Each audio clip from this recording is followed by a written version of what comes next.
Welcome back to the deep dive.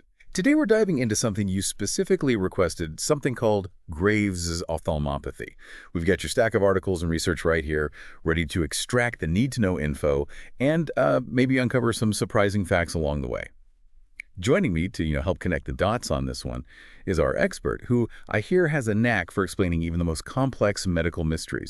So let's just jump right in. What exactly is Graves's ophthalmopathy? I mean, the name itself sounds a bit intimidating, doesn't it? Like something out of a medical drama. Yeah, you're not wrong about the name. It's a mouthful. But think of it this way.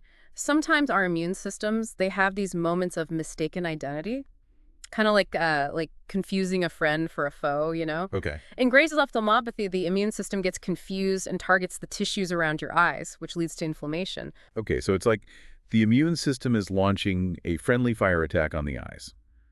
That's not exactly comforting. But at least it's not contagious. So, right, it's not something you can catch like a cold or anything. And you might hear it called a few other things too, like thyroid eye disease or TED for short, or even BO, which stands for Graves' orbitopathy. Wow, so many names for one condition. Seems like this Graves's ophthalmopathy is a bit of a chameleon. It is. And while we're talking about names, it's important to clarify that while Graves' ophthalmopathy is often linked to Graves' disease, which deals with an overactive thyroid, you can actually have one without the other. Interesting. So two distinct conditions, but often found together. That's important for people to know. Is that because they share a common cause? We'll get into the hows and whys in a bit. But first, I think it's crucial to understand the potential seriousness of this condition. In its most severe forms, Graves' ophthalmopathy can increase the risk of vision loss, which is why we need to, understand it better. Vision loss. Okay, now that got my attention. Let's talk about those symptoms because catching things early seems absolutely key here. So how does this whole thing actually show up? What kinds of symptoms should people be on the lookout for? Well, it can be pretty subtle, especially at first. We're talking, things like dry, itchy eyes, almost like having sand stuck in there all the time. In fact, one study found that over 90% of people with Graves' ophthalmopathy experience this gritty, irritated feeling in their eyes. Ugh, I can only imagine how distracting and uncomfortable that would be, like day in and day out. Oh. Exactly. And it can progress from there. Some people become really sensitive to light, like everything seems too bright. Then there's the eye swelling, which can range from mild puffiness around the eyes to, and I'm not kidding here, a noticeable bulging of the eyes themselves. Okay, yeah, that's definitely not something you'd miss. It's both fascinating and a little freaky how the body can react like that. What's actually happening in there to cause the eyes to bulge outwards? It all goes back to those confused antibodies we were talking about earlier. They target the muscles and fatty tissues behind the eyes, causing inflammation and swelling. Think of it like this. Imagine those antibodies as tiny magnets, mistakenly latching onto the muscles around your eyes and making them expand. So it's not just fluid buildup, it's actual tissue growth. Wow, that's wild. And this swelling, it can actually impact vision, right? You mentioned vision loss earlier. Yes, that's right. You see, the optic nerve, which carries visual information from your eye to your brain, runs through a small space behind the eye. When the tissues around the eyes swell, they can put pressure on the optic nerve. This pressure is what can lead to vision changes and, in severe cases, even vision loss. That makes sense. But you also mentioned it's rare. So how would someone know if the optic nerve is being affected? Are there any, like, warning signs? That's a crucial question. While most cases don't reach that point of vision loss, especially if caught early, it's essential to be aware of any changes in your vision. If you experience double vision, blurry vision, or lose your side vision, it's critical to see a doctor immediately.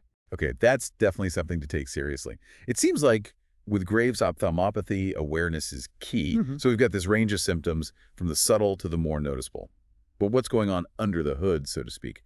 What actually causes this immune system mix-up in the first place? That's where it gets really interesting. Remember how we talked about Graves' ophthalmopathy often being linked to Graves' disease and the thyroid? Well, it turns out those thyroid hormones play a much bigger role than just regulating your metabolism. Oh, do tell. What else are those thyroid hormones up to? So these thyroid hormones, they're like messengers traveling through your bloodstream, right? They help regulate a whole bunch of bodily functions. But in Graves' ophthalmopathy, the immune system seems to misinterpret signals related to these hormones in the eye area. It's like a communication breakdown on a cellular level. So instead of the thyroid hormones just doing their regular job, they're somehow triggering this immune response in the eyes. Exactly. And while the exact mechanisms are still being studied, we know that these confused antibodies end up targeting certain cells in the eyes that also receive signals from those thyroid hormones. It's like they're saying, wait, you're not supposed to be here, and launch an attack. A case of mistaken identity with some serious consequences. It sounds like we're getting closer to understanding this complex condition, but are there any clues about what makes someone more susceptible to this whole chain reaction in the first place? That's the million-dollar question, isn't it? While researchers are still unraveling the mysteries of this immune system confusion, there are some key risk factors we've identified.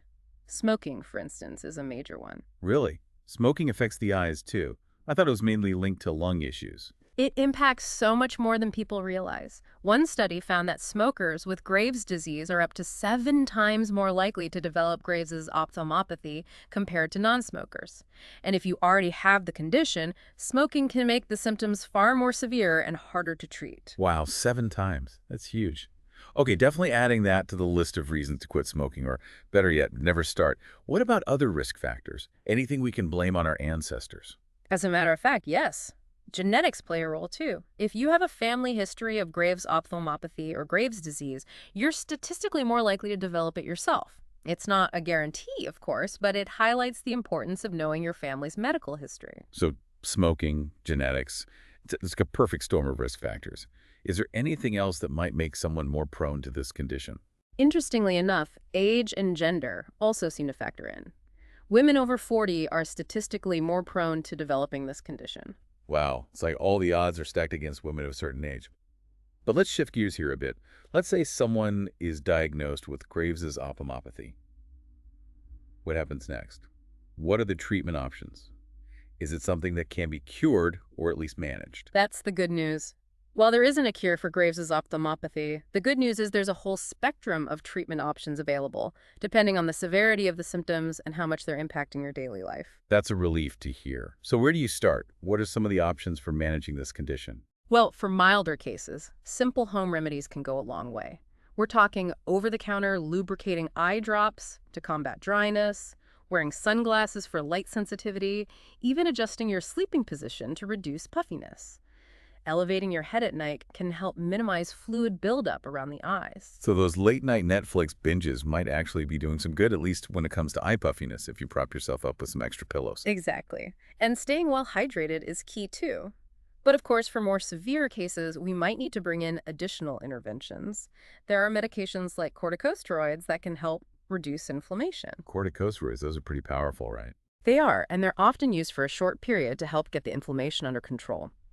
We also have other medications that can help manage the immune response, and in some instances, especially if there's pressure on the optic nerve or the eyes are significantly bulging, surgery might be an option.